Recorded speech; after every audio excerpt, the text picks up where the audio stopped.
Alrighty, welcome to the Citizen Special Edition. As you can see, Doug is not here, so the hamster will take over. It'll be a takeover of hamsters. The wheel is loose. Not like the juice is loose, but it's still loose. Very good. Yeah, Doug was planning to make it. He had to do. He had a little bit of a dentist appointment this morning, and he was on painkillers. Thought he was doing fine, and then he woke up from his nap and said, this isn't happening." So we'll tonight's subject. We said we were going to do Freemasonry, and I got some fun stuff prepared. Doug had some good stuff as well. So I promised him I'd leave a little bit of meat on the bone for him, and so we don't have to do the whole story tonight. We can do a two-week version of it if you'd like. Alrighty. First of all, Andrew's under the weather, everybody, today, so you're going to probably hear more of my voice and less of his. Why did you, it was your idea to do Freemasonry, so what got you started that direction? I think it had something to do with the Founding Fathers and Freemasonry and the Illuminati. Perfect. That's where a lot of people get that from. They wonder, you have all the Masonic symbols in Washington, D.C. and all the architecture. Yeah, which would be Constitutional Roundtable, but Doug's not here, and I think whenever it's just me and you, it's going to be the Citizen, or maybe I'll call it the Flying Hamster or something. Your channel, you can name it. So let's talk about what secret societies in general, what they are and what they aren't. I think there's a lot of misunderstandings. Start with the Freemasons. Right now, there's about 6 million Freemasons in the world. And I think you're going to find that upwards of 98 to 99% of them are pretty legitimate people doing pretty good work, and they're doing it for the right reasons. What happens is when you get a secret society, with if you're up to no good, when you have your own little secret society, what better place to hide but inside another secret society? And so I think that's what you've seen throughout history. When Freemasons get implicated in bad activities, that's what's going on there. What's interesting is every Freemason lodge has its own rules of initiation. They have some generalities the same, but they have their own rules. So it's very simple for a lodge, here in San Diego to have completely different morals and goals than the lodge where you live. They're still going to have there's some general Freemason rules, like, for example, the initiation. There's 3 things they always have in common when you get initiated. If you're an initiate, you've got your pant leg rolled up, and that shows you don't have a shackle, which means you're a free man. Okay. Is it 1 leg or 2 legs? Just one. Okay. Second thing you do is you've got your shirt open to reveal your left breast. That's to make sure you're a man. And the third part is they put it's like a noose around your neck. It's a cable tie, but it looks like a noose, and that's to symbolize your ties with your brothers. Now there are female Freemasons. There are women. Started in about 1930. Let me look that up. So they changed the breast part. No, that's why I brought it up. They got the same. It appears they have the exact same 3 initiation rites. So they show their left breast. In the women-only lodges, yeah. I was going to say, if there was mixed company, that could be definitely not a good situation. No, the women Freemason is a women-only. That's called it started in 1913. It's called the Order of Women Freemasons. It used to have a different name, and they changed it. They wear white robes. There's about 5,000 women Freemasons in the world. So it's still very much a fraternal brotherhood. Let's go to a few more basics. Okay, how long have they been around? About the 1500s, more formally the 1700s. Is that in connection with the Knights Templar? No, I don't think so. Well, different societies. When we start talking about all these different societies, from the Illuminati to Knights Templar, Knights of Malta, you're going to get some crossover throughout history. Probably even have some people that were in both at times. For example, we've heard of a lot of the lore of Jesuits. Or Adam Weishaupt, who founded the Illuminati, was a Jesuit. So he was a member of 2 different quote-unquote secret brotherhoods. The history of this, the secret societies really go back to the ancient world. and you'd have these. Well, Matthew Arrett, who, if some of the listeners are probably something about my camera lens. Do I look fuzzy? Nothing I can do about that. I don't have the technological know-how. Do I look okay to you? You look the same to me. All right. So Matthew Arrett's a pretty bright historian. I agree with him a lot on ancient history. He's got a piece out here we're going to play a clip from tonight. But he's done a lot of work on this, the history of secret societies. And he and I agree. I agree with him on a lot of ancient history. In fact, the piece he did this piece with his wife, Cynthia Chung. He was just the narrator. I think she did most of the work on it. But we'll post that in the notes. It does a deeper dig on some of the stuff than I'll do tonight. But he talks about the old oracle at Delphi and the other mystical oracles of the ancient days, where these people had a racket. They had their spies all across all the different countries, and all the different oracles sort of worked together. And they were basically, kings would go to them and pay gold for advice, and the people believed they had to visit the oracle. And through that, they were able to topple kingdoms. It's very similar to the way our intelligence agencies work today. And I bring that up because there's a connection. Let's go back to Freemasons. Lot of famous Freemasons. Ones we'd know about. You got one who just passed away, Prince Philip. He joined at age 31. Prince Philip just passed away? I believe so. Which one again? I think so. He's the one who just passed away a few years ago. Anyways, yeah. The family, is he one of the young ones or is he one of the old guys? Oh, I think he was very old. I think he was like 100, close to it. Oh, okay. He was like 98 years old, but I don't keep up with the royals that well, so if I get that wrong, my apologies. Well, I'm not part of the monarchy, so that's why I don't. So, but on a side note, that's a really fascinating thing. People in America are so fascinated with the royals, but it's like, you're not under the monarchy anymore, right? Like, you don't need to be sad when the queen dies or whatever. Like, How much of that is the fact that the media just basically kisses their butts and makes a big deal about it. Most people get sad or excited by what the media tells them to. Yeah. So, anyway, back on track. Sorry. Well, it's we're talking about the royals. Okay, so here's some other Freemasons that were royals. You had King Edward II, King Edward VIII, King George II, King George VI. We had George Washington, Clark Gable, Andrew Jackson, Teddy Roosevelt, Harry Houdini, Mozart, Mark Twain, Nat King Cole, Oliver Hardy. So you got people from every walk of life. Bing Crosby, I believe, was 2. Yeah, that was not supposed to be a comprehensive list. It was just sort of to display that. He was the third. So. Well, the 30. It's interesting. It looks like there's you got 3 left. Second and the third is actually the Illuminati, but that's exactly what I was going to say. So they originally had 29 levels, and then and we'll get to the Illuminati tonight. So where that comes in, I'll get to that part of the story. Man, I'm just ruining stuff. I'm spoiling. It's like I'm telling the kids about the gifts before Santa comes. Well, at least they still believe in Santa, so you don't spoil everything.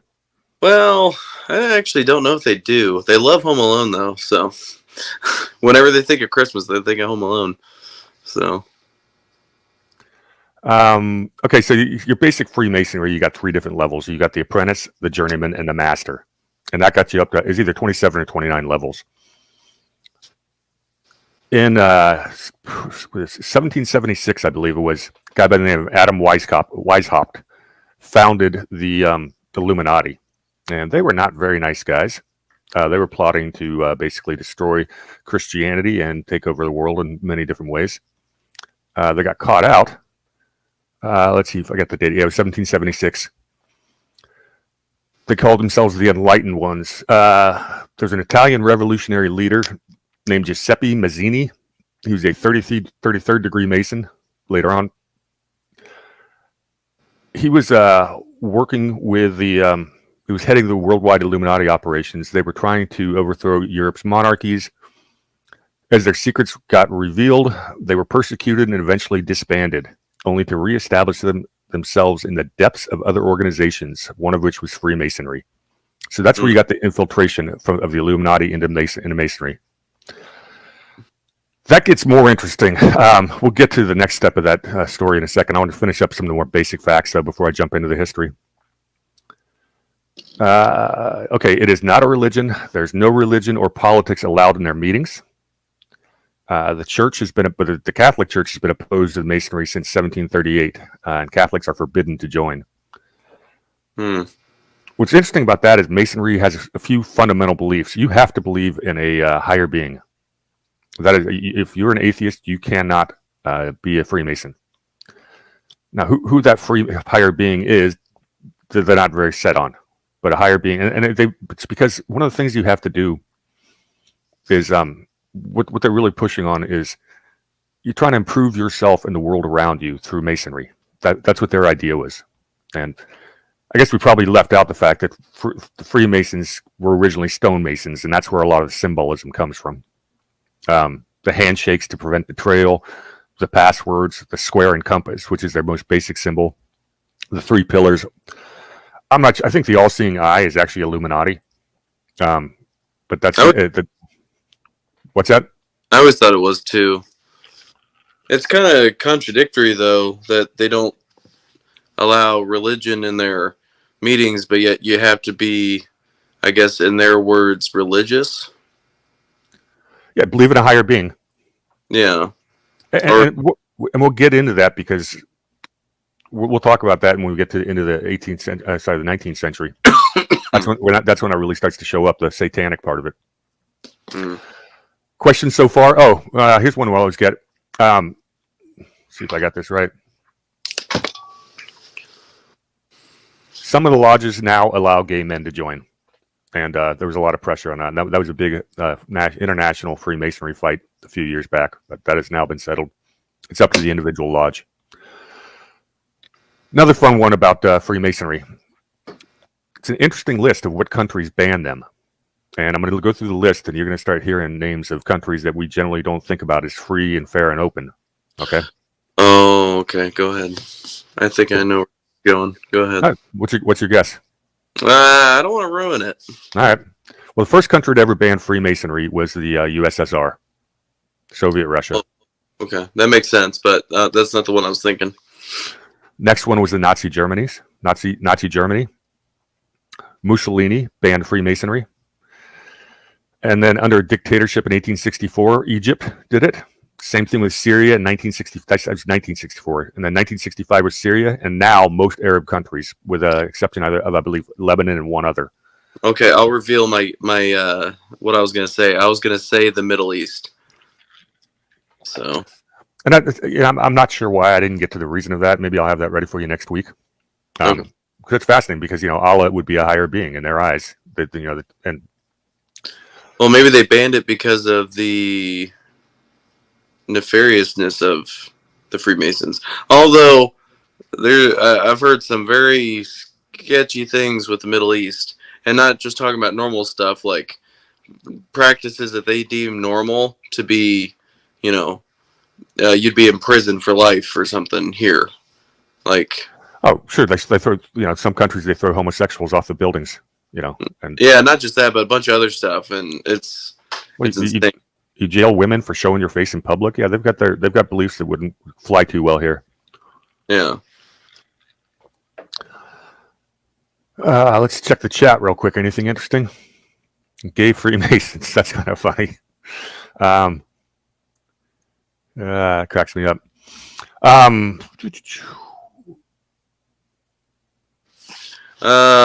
Which I did want to clarify something. I in my head it made it sound like my kids believe in Home Alone as like the reason for the Christmas season. In my house, we're Christians, so we believe that Christmas is about Christ, not about Santa, not about Home Alone. I was just saying like that Home Alone is mostly watched around Christmas time, so that's why they think of those two together. But anyway, anyone to think like anything. No, I made perfect sense. Going around the internet, I guess just about every year they take polls of what's the best Christmas movie of all time. And yeah. Home Alone wins more often than not. It's my favorite. I bet you'll never guess. What's that? Take a guess. I want to see if you guess. Oh God, what's the one with Bruce Willis? Nope, not that one. Nakatomi Towers. I always forget the name of the movie. Die, Go. Yeah, Die Hard. That's it. yeah. Nope. National Lampoon's Christmas Vacation. Funny. My parents really loved that one, and it turned out that my niece and nephew had never seen it. Talk about the difference of two generations, but so they had a National Lampoon Christmas Vacation party, and the kids liked it so much that they came over another night for more vacation series. They watched the entire. What are there, 3 of them? I think that all right. So there's National Lampoon's European Vacation, Christmas Vacation, Vegas Vacation, And then the original Wally World.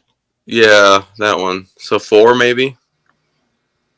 I don't know. There's like 5 Home Alones.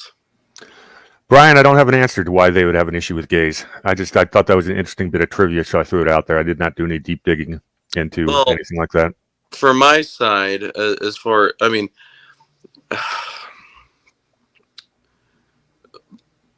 well, I guess I'm not really gonna get into that, but no, hold on. Let me read what Brian said. Why would they have issues with gays not following the Bible? Okay, yeah, okay.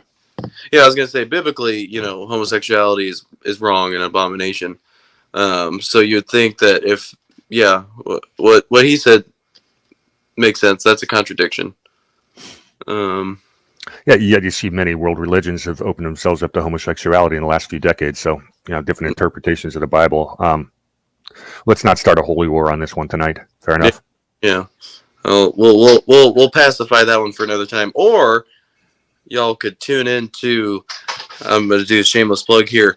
The Biblical Record, which is my other show that I do randomly. There's no schedule to it because I do it based off of the guests that I could have.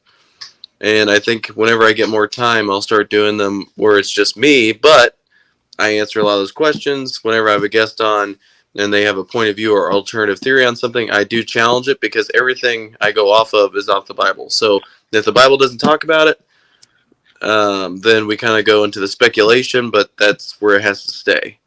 So everything goes back to the Bible. But anyway, shameless plug. I already have episode 1 up, so people can watch that. Brian, I'm going to get to that in a second. He's talking about how they worship the angel of light. Not across the board. They basically have to believe in a higher being. In the 1800s, a new version of, a new addition to Freemasonry came called Scottish Rite. And Scottish Rite, nothing inherently wrong with it, but that's where some of the abominations of modern day appear to have come from. One of the first Scottish Rite Freemasons, I've told you about this guy, Mazzini, came over here. He was an Illuminati. One of the first people he brings into power is a gentleman who's probably the most famous of the Freemasons, a guy by the name of Albert Pike.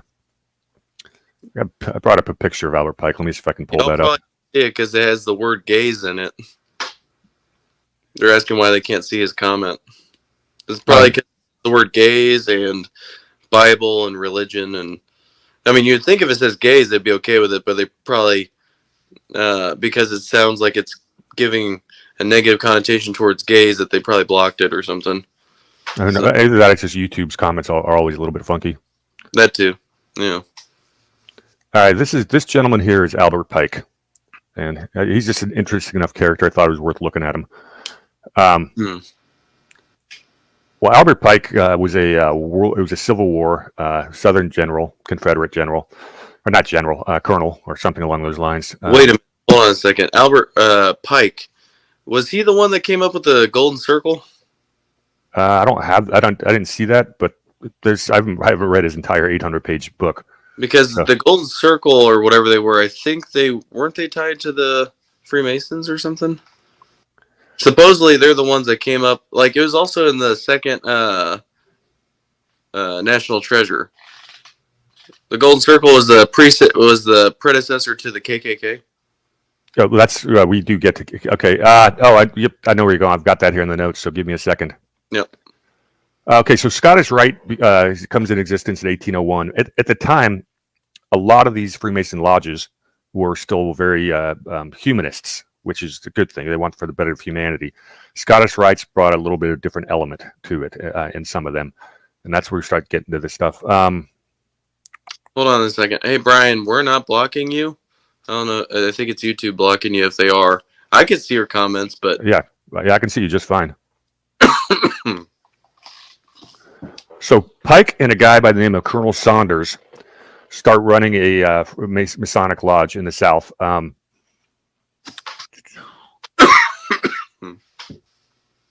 He was eventually would found the KKK, which I have right here as the Knights of the Golden Circle was the name of there. So was I right? Yeah, you were correct on that. I thought so, but supposedly they were the ones that were behind the assassination of Abraham Lincoln, thus also represented in the movie. So Pike is a really interesting figure. He writes this book called 800-page book called the Morals of, gosh darn it, Morals and Dogma, and it's satanic as all hell. I'm going to let it speak for itself. I'm going to play a quick video of. You're not going to get this episode blocked, are you? Nah. Okay. I'm sharing the wrong. Well, that guy tied to anything that has morals in it, I'm sure is the opposite. It's like the Ministry of Truth, how it's about lies. Well, the interesting thing about Pike is there's a couple different versions of who and what he was. Some people are going to say, there's no hard evidence of all this stuff besides his own writings. This 800-page book speaks for itself, but some of the other legends about him, what he did, it is disputed, some of the stuff. I will tell you, his body is interned in Washington, D.C., on the same at the same building where the FBI has its headquarters. Interesting. So that's a little foreshadowing of where we're going to go here in a second. Oh boy, let's do it. I think I gotta find. Hang on. Here it is. So this is a new documentary put out by Matthew Arrett. I want to give him a shout out. He's a really good source on a lot of this stuff. And who? Matthew Arrett. I mentioned him earlier. Oh, okay. What's up, community prepper? I want to get you on the show sometime. All right. Hopefully you should tell me if you can hear this. I have it queued up to the part I want. 9. Albert Pike, General of the Confederate Armies during the Civil War. Are you able to hear that? Yep. Okay.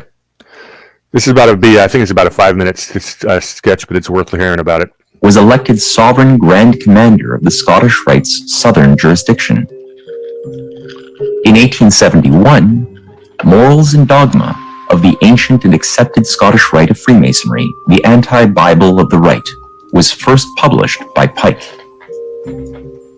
If one is to understand what constitutes the morals and dogma of such a membership, to which Hoover entered the innermost circle, it will become clear that not only does the Rite act as an opposing church to Christianity, but that pledging one's allegiance to the secret society is understood as coming before all else in the material world, including government and country.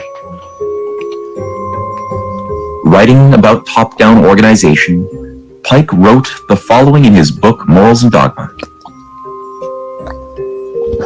The blue or lower degrees are but for the outer court of the temple. Part of the symbols are displayed there to the initiate, but he is intentionally misled by false interpretations. It is not intended that he shall understand them, but it is intended that he shall imagine he understands them.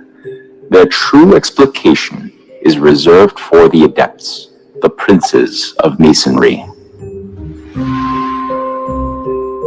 These are the very same techniques used by the cult of Delphi, with the understanding that the true explication of the symbols will only be understood by those supposedly worthy of them, that is, the adepts, who are the princes of Masonry.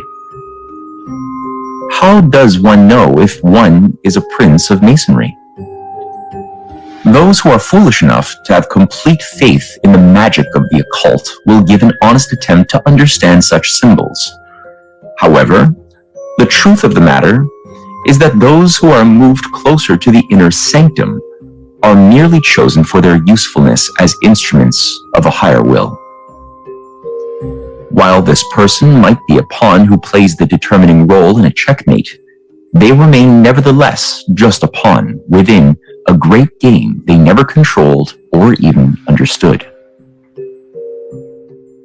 Pike would also write in his Morals and Dogma, "Men are but the automata of Providence, and Providence uses the demagogue, the fanatic, and the knave as its tools and instruments to effect that which they do not dream, and which they imagine themselves commissioned to prevent." Here it becomes clear that the majority of mankind is considered by the right as an instrument of Providence, and that to do the will of such Providence justifies that the right treat mankind as such. We will see shortly what sort of Providence they are speaking of. Perhaps most alarming are Pike's views of God and what is to be considered good. The Masonic religion should be, by all of us initiates of the higher degrees, maintained in the purity of the Luciferian doctrine.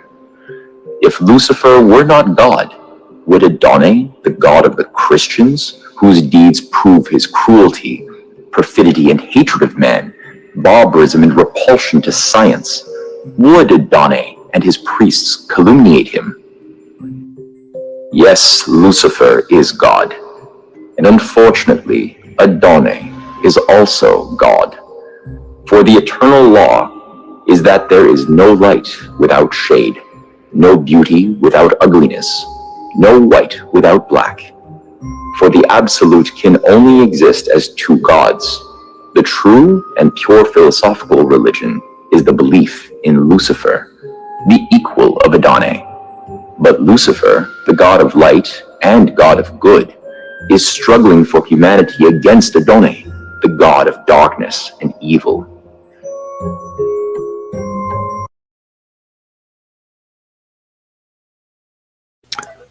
Kind of blood chilling, isn't it? Oops, I can't hear you, buddy. Yeah, that man is disgusting, a blasphemer, and I'll tell you this: he's Well, that's basically Satanism. You know, true Satanism as it exists, from my readings, is not necessarily fire and brimstone and evil. It's a different interpretation of natural law versus God's law. And since they don't believe in God's law, those conjectures make perfect sense to them. That was absolutely disgusting. I knew you'd enjoy that. Oh man, that guy. Oof. So these are people who want to shape the world to their own ends. And as we've talked about over the last few months, there's all kinds of different players in this gigantic global Game of Thrones. But these people wanted to work from behind the scenes and infiltrate governments and move, basically, they've got these infiltrations, or what Matt would call fifth column, places in every country in the world. What you end up seeing happening is, they will find a way to get their own people, their own brothers, into these little chokehold positions throughout the government. So even if 80% of the people in our government are straight shooters, the people that are not, I got a mosquito flying around, they will get in the choke point positions, and that's how they control government. But in our case, we want to talk about the FBI, because that is basically a secret society in itself. That is a Scottish Rite Freemasonic. Let me say this real quick. Are they? Is the Illuminati behind the reason why we have fiat money? Because why else would they have? Why else would we have the pyramid with the all-seeing eye on it? No, the idea of fiat currency goes back thousands. It goes back well before the Illuminati. Fiat just means paper, not backed by anything else. Okay. The symbolism on our currency is it's probably a conversation for next week, because there's all kinds of Masonic symbolism. In DC itself, you see that stuff. Just like we talk about the symbolism and symbolism is huge for these people. I think what it says in the Bible: you shall not worship idols. They don't agree with that. Yeah. Well, it sounds like literally everything the opposite of what it makes sense. It's literally the opposite of what God is. But they're saying that their side is good and right when it's really wrong. People that believe that stuff,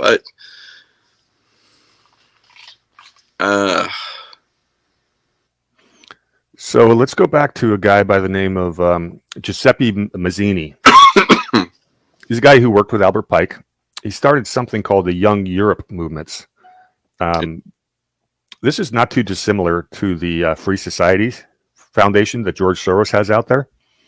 They also had a Young American. They had a young movement for several different regions.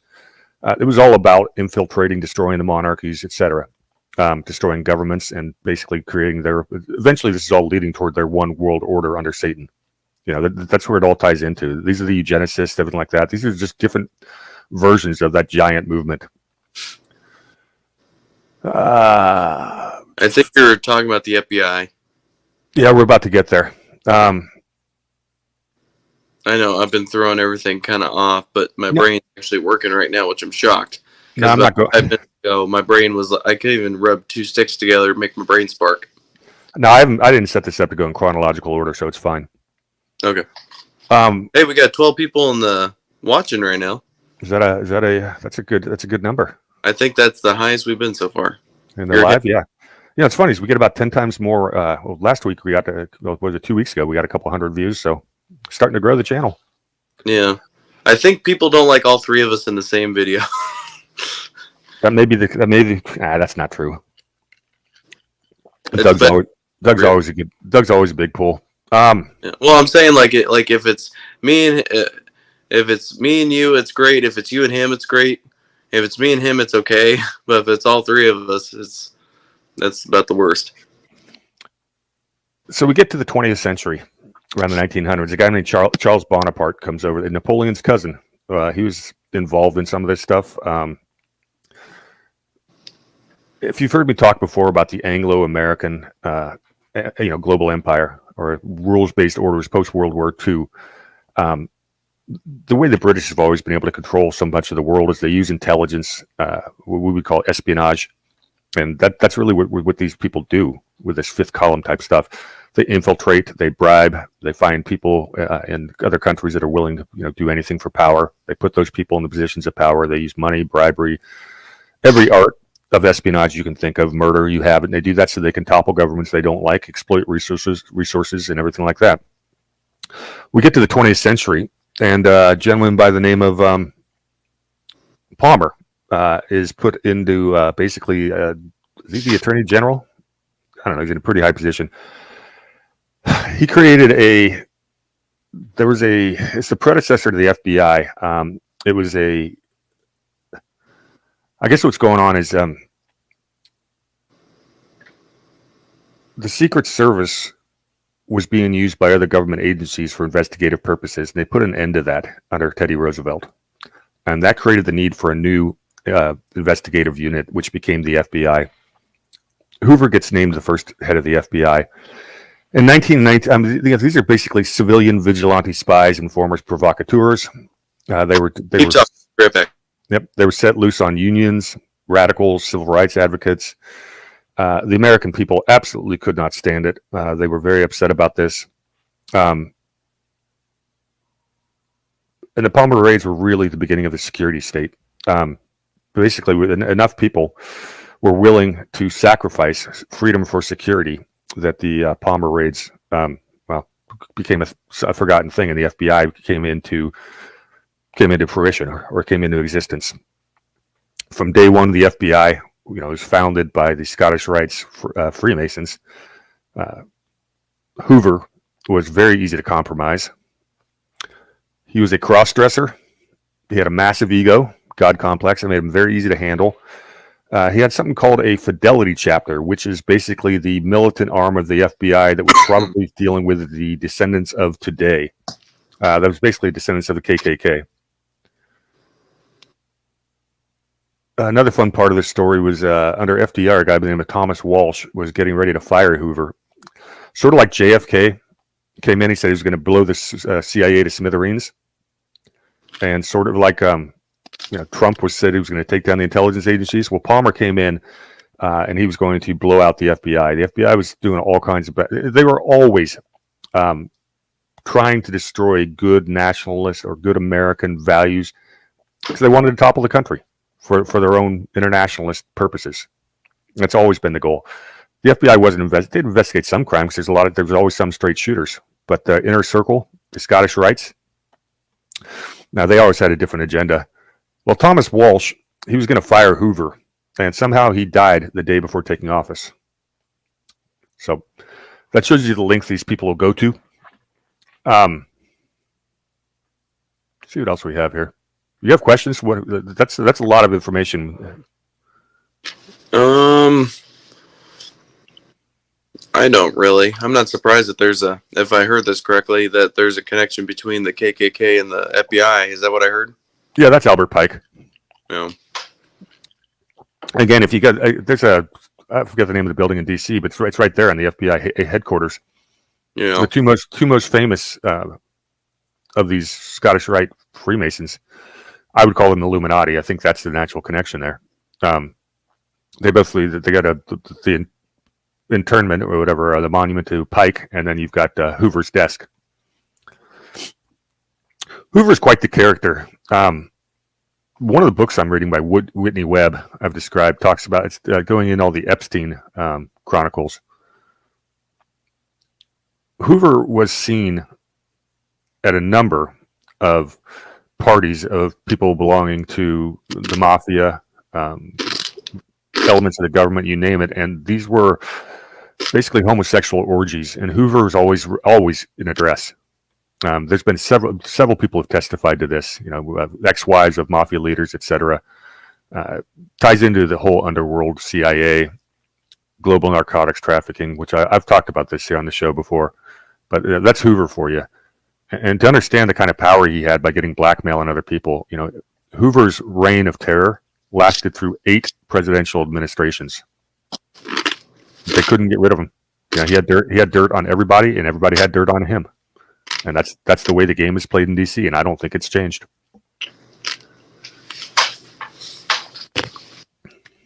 Yeah, I think Madison or is that the representative's name? Madison Cawthorn. Yes, I almost said Hawthorne. On the Warrior Poet Society, on one of the episodes, I think he talked with John Lovell, and actually talked about how he was invited by fellow politicians to an orgy or something like that. Yeah, there's documentation of this stuff.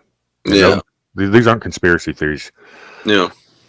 There's another fun little story about Albert Pike. This one's not 100% confirmed, and there's people out there. You can go to the internet and find people who dispute this. But the story is that in 1871, Albert Pike sent an extraordinary letter to this Giuseppe Mazzini. And in this letter, which apparently was briefly displayed at the British Museum before it somehow disappeared in the 70s, he predicted a series of events that would take place decades after his own death. So a modern Nostradamus for you. But according to the story, I'll just read the paragraph for you. With eerie accuracy, Pike predicted the czars of Russia would fall during a first great conflict. That would be World War I. That happened. And this Pike wrote this in 1871, so basically 46 years earlier. He then predicted that Nazism would be destroyed while communism would rise during a second great conflict. That would be World War II. Now, before you think he's a prophet, we could probably have a pretty good discussion on whether the Nazis actually lost World War II. Because I would say the American fascists who put Hitler in power, they basically won, ended up in a position of power, and ended up creating the CIA. Yeah. And a lot of the top Nazis got airlifted to the United States. The scientists and a lot of the leaders went to Argentina. So who actually lost? So did the fascists lose World War II? Perhaps not. Yeah, I mean, a majority of them end up coming to America on a free ride, so it's more like they just got a transfer. But what was I gonna say? As far as Pike coming up with all that stuff, I'm sure some people will be like, "Whoa, well, I'll tell you what, I would not be surprised if he was just talking about plans openly. I mean, you could plan things 30, 40 years in advance and execute them." That's entirely possible. That was one of the thoughts I had when I was reading that the first time. Yeah. So he's got a third prediction. He says that the Zionists will battle the Islamic leaders in a third and final great conflict during which they would mutually destroy each other. After this apocalyptic last battle, the survivors would receive the true light through the universal manifestations of the pure doctrine of Lucifer. And he was definitely an occultist. Broad term, but you understand what that means. They were into all kinds of satanic rites and rituals, just like we see. What is it? Bohemian Grove, that kind of stuff. Yeah. Yeah. Go ahead. What were you saying? Funny how what? Just amazing. All these people in positions of power have got such sick and twisted minds and practices. Yeah, I don't know if it's cause or effect. Which came? Is it chicken egg? Is their belief in these satanic rituals what allows them to get to these positions of power, or is it they have a personality type gets them to power and then they get indoctrinated into these other? Well, they got it from their father. All right, so I'm about to get a little biblical on everybody, but tonight's the night to do it. I mean, we were talking about Lucifer, so I knew you were going to get your hackles up. So I'm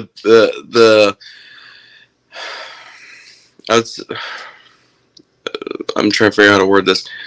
Satan, at the time, Lucifer was his angel name. Satan is what he was called afterwards. The devil, Satan. Lucifer became prideful and thought he was equal, if not greater than God. Michael, the archangel, and the other angels battled Satan and the demons and kicked them out of heaven. But Satan's ultimate sin was pride. And children are like their father, right? And that's how you could tell if someone's a Christian or not a Christian, is what are their fruits? Are they loving, kind, patient, have self-control, like how the Bible says that we are to be as Christians, for those who are Christians? Or are you prideful, you don't care about anyone else, you're manipulative, have an evil intent on things? Then you're like what we would call our first father. So the way how my pastor put it one time is that we have four fathers. We have our first father, who is Satan. We have our, because we're sinful, we're born into sin. And we have our forefathers, who are the fathers before us. We have our actual father, and then we have our heavenly father. So, but anyway, that's basically what I was going to get to on that tonight. But no, that's cool. Stephanie asked, do I think Freemasonry was corrupt from the beginning, or did it just evolve into nefarious activity? I'm guessing you didn't get here from the beginning, but I'll readdress. No, I think Freemason, I think of the 6 million current Freemasons, I think the vast majority, probably close to 99%, are pretty good people that got into Freemasonry for the right reasons, to better themselves and to better their communities. I think that's what the core of these fraternal brotherhoods are. Yeah, I was in a fraternity in college, Phi Delta Theta. No, it's okay, Stephanie. I was going to recap that because we talk about all the evils that are associated with Freemasonry, and I think what you just have is we have a perverted subsection of it, and the way it is so subdivided into individual chapters that have so much autonomy and how they run their chapters, I think it's very easy. And again, when the Illuminati were destroyed in Europe, they had to they fled to other secret societies, and what better place to hide a secret society than within another secret society? So I think that's people, we've all met people, have an uncle, what have you, who's a Freemason, I'm a third degree, whatever. Yeah. And there's also the what's the guys with the fezzes? The Shriners. Those guys are also Freemasons. The Shriners. Is that a branch of Freemasonry? I didn't know if it was or not. Yeah. I went to Wikipedia and saw this, but supposedly it's that I would trust, because Wikipedia does have sources. I didn't look at the sources, but it did mention that in there, that it's a branch of Freemasonry. Yeah, I think overall it's a benign organization. The only issue I have is secret societies. That allows for the possibility of it to be perverted. Mm-hmm. Yeah, What was it? scene of children's hospitals being ran by Freemasons. There was a say that again. I'm not really keen of Freemasons running children's hospitals. Well, I think that's perfectly normal. They do have altruistic goals, and Yeah, but if they're satanic and perverted, but not all of them are. The Yeah. vast majority are actually good organizations.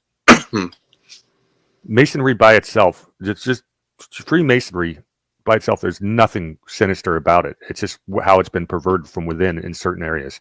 Unfortunately, it appears that's happening in Washington D.C. and other positions of power throughout the world.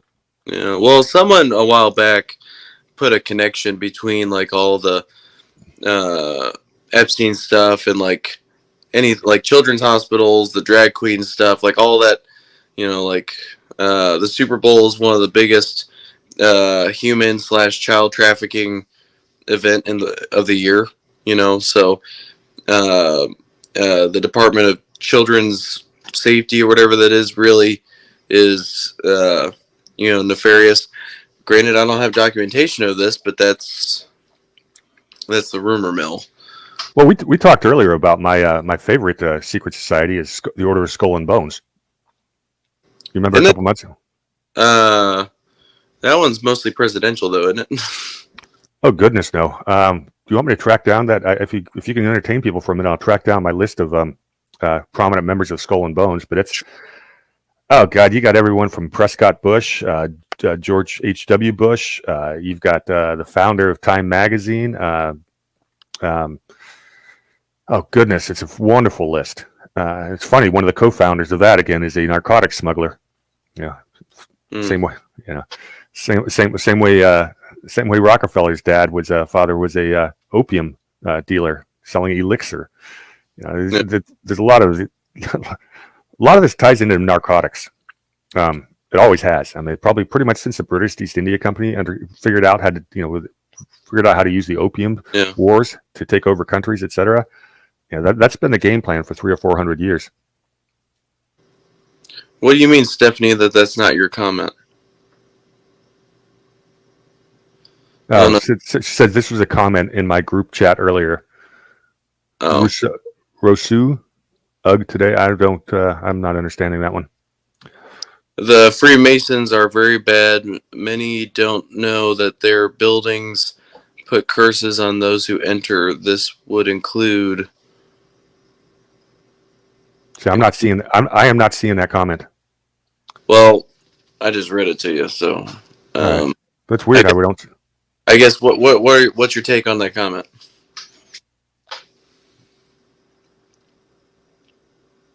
I'm going to disagree. Again,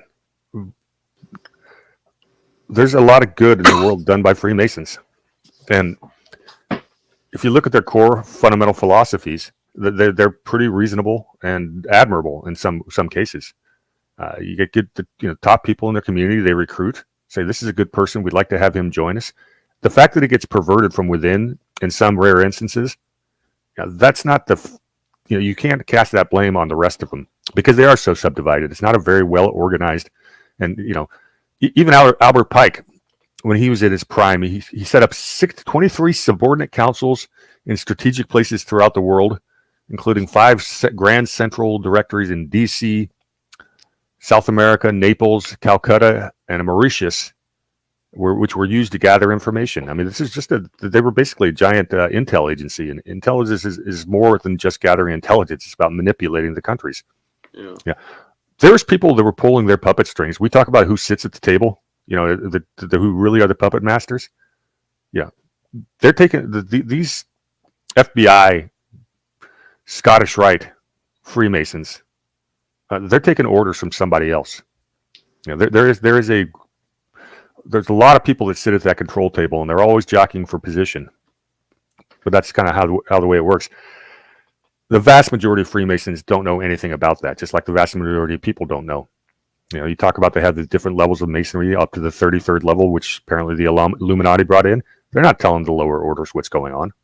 So I would say they are not very bad. Bill, you are correct. Freemasonry is considered the oldest widely known fraternal organization. I did not know it was the largest. 6 million doesn't seem that big.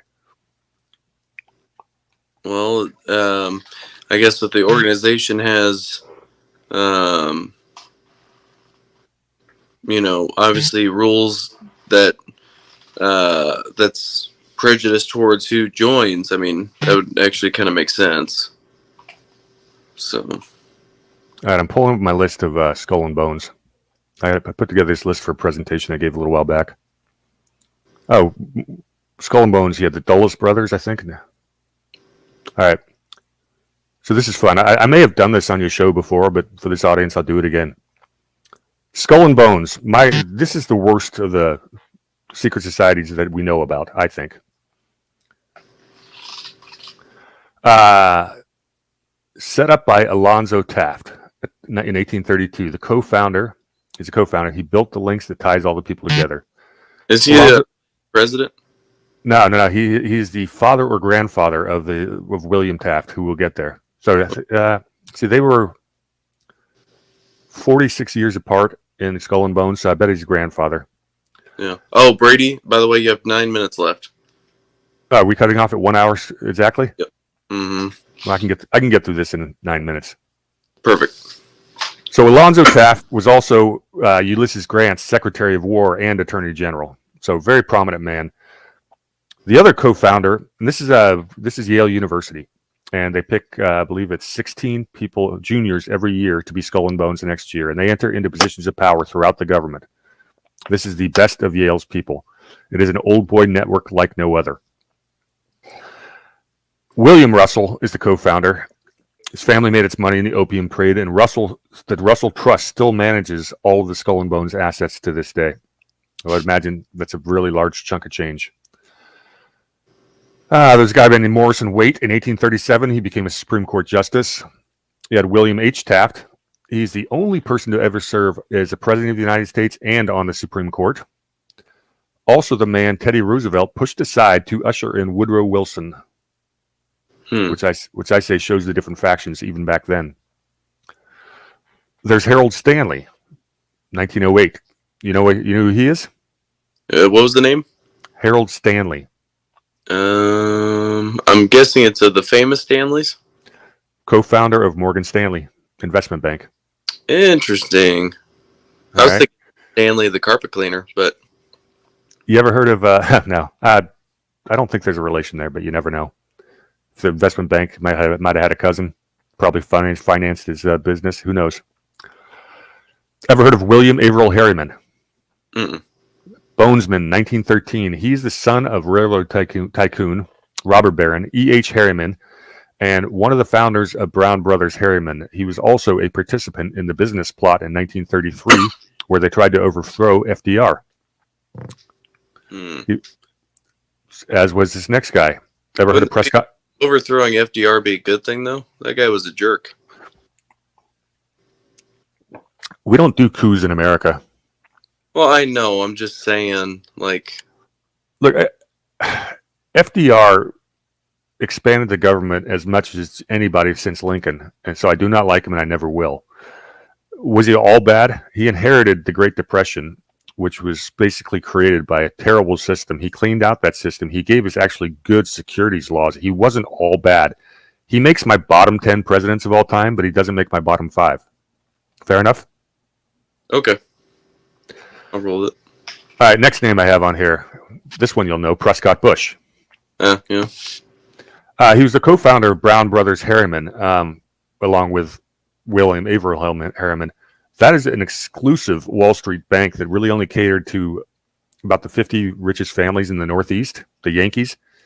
This is the firm that financed the Nazis throughout the 1930s. That was Harriman and Bush. Good guys. Robert Lovett, who's known in a lot of these circles. He was friends with Prescott, and he was on Truman's War Advisory Board. Robert Lovett would be very instrumental in the founding of the CIA. Henry Luce, 1919. Know who that is? Say the name again? Henry Luce. Luce. No. He founded the world's most influential magazine empire, Time, Life, Fortune, and Sports Illustrated. Yeah, I would never have guessed that. Yeah, well, he interesting guy. Adolf Hitler appeared on the cover of Time magazine several times, so we can tell you where. Yeah, he made Adolf Hitler Man of the Year. I think Mussolini made it too, and one of the Stalin or someone like that may have made it. So that's where Henry Luce comes from. But that controlled a lot of the media. All right, here's some more fun ones. George Herbert Walker Jr. Heard of him? I believe I have. His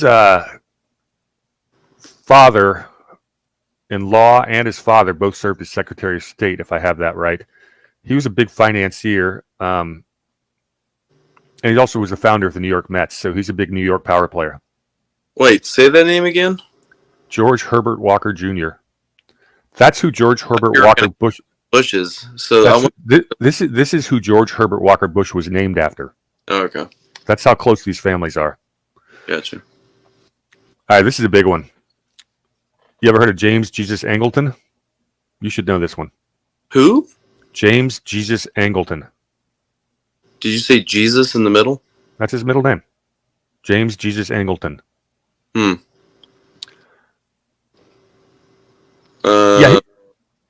He was he's a bonesman, 1936. He was a CIA counterintelligence chief, and he was appointed to the Warren Commission that investigated the JFK assassination. So you got a secret society, Skull and Bonesman, who worked for the CIA, which more than likely played a part in the assassination of JFK.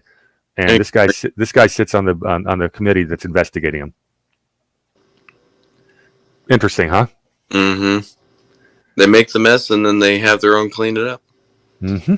Well, so we talk about these. We got these Republican committees in the Republican House coming up. You know, who sits on these committees is going to matter. Yeah, we need to hold their feet to the fire. No fake investigations.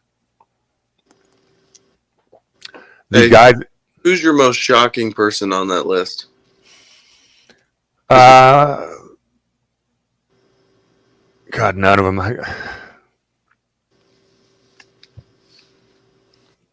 I would say Luce, Henry Luce, the Time magazine one. That's one I didn't know. When I first found that out, I go, okay, that makes a lot of sense. I'll skip to some other good ones. Potter Stewart, who ended up being a Supreme Court justice. Well, this one's, yeah, you're gonna love this one. All right. You remember McGeorge Bundy? McGeorge Bundy? He was in the news a lot in the 60s and 70s. He was a national security advisor to both Kennedy and LBJ. He was the driving force behind the U.S. getting involved in the Vietnam War, which was basically done to benefit the CIA and the narcotics trafficking. Yeah, because if I remember right, Kennedy didn't want anything to do with it. Kennedy tried. It's one of the many reasons people think Kennedy was shot, if he was trying to stay out of foreign conflicts. Well, because at the time, whenever Kennedy was alive, I believe the French was trying to do something with Vietnam, and then the French got utterly annihilated. Yeah, they got routed. They left in an embarrassment. They left a mess, and we tried to clean it up. He's actually the son of the guy we named earlier, Robert Levitt. That's they're related. That's father son, just different last name. Yeah. He's also the brother of a bonesman named William Bundy, who was the State Department liaison for the Bay of Pigs invasion. Are any of these guys related to the serial killer Bundy? No, and I don't think they're related to Bundy Ranch either. But there's a lot of Bundys. Anyway, go ahead. Well, what about Al Bundy? The best Bundy ever. Who's Al Bundy? Married with children? Oh man. Oh yeah. Okay. That's it's difference in our generations. Well, no, I've seen the show. I just forgot his name was Al Bundy. All right, next one you get here is George H.W. Bush, who was a bonesman in 1948. Needs no more explanation. Would go on to lead the CIA. So we're talking about secret societies tonight, and so I've made the case that the Scottish Rite Freemasons infiltrated the FBI, and I'm showing you how Skull and Bones has pretty much been the driving force behind the CIA. So it's hey, see you, Chris. Thanks for coming by. Yeah. So you can. This is our intelligence agencies, and this is who basically the House Republicans are about to investigate. And if they're not asking these questions, it's not a real investigation. So I don't know. Maybe I should give Jim Jordan a phone call because they've got a committee, church style committee, to look into the intelligence agencies. I know we're at an hour. Can I just finish up the list? It'll only be a few minutes. Can we go a few minutes over? Say that again. I'm sorry. We just hit 1 hour, but I want to finish up the list just to tie it all together. All right. Yeah, go ahead. William Buckley. That's the most shocking name on the list. And Doug couldn't believe it when I told him this one. Oh, that's funny, Stephanie. Did you freeze or were you reading? I was reading Stephanie. Oh, Sorry. You look so still. I was like, did he just freeze? My apologies. William Buckley is the founder of the American Conservative Movement. He's the founder of National Review and Firing Line. He was also the brother of a New York U.S. Senator, James Buckley, who was also a bonesman. Another fun one, a guy by the name of Jonathan James Bush. Yes, he's related. He's the son of Prescott Bush. He was an investment banker, and he provides discreet banking in D.C., primarily works with foreign embassies. This is a money launderer. Does he work for J.P. Morgan by any chance? No, he was kind of an independent guy. He had his own thing. Next bonesman, John Kerry. So this is both parties, 1966. George W. Bush, 1968. Guy by the name of Stephen Swarman, who is the CEO of the Blackstone Group, currently the second oldest landowner in the United States. Dana Milbank, he was a columnist for the Washington Post, who covered Bush and Obama exclusively. And then, of course, there's Austin Goolsbee, who's the chairman of Obama's Council of Economic Advisors. So what you have is secret societies putting their people in the positions of power throughout the government and influential positions in business. And that is who runs the world right there. Or that is who runs the government, I should say. Yeah. These are the blue bloods, my friend. These are the people that think that they are above the law and better than the rest of us. Questions?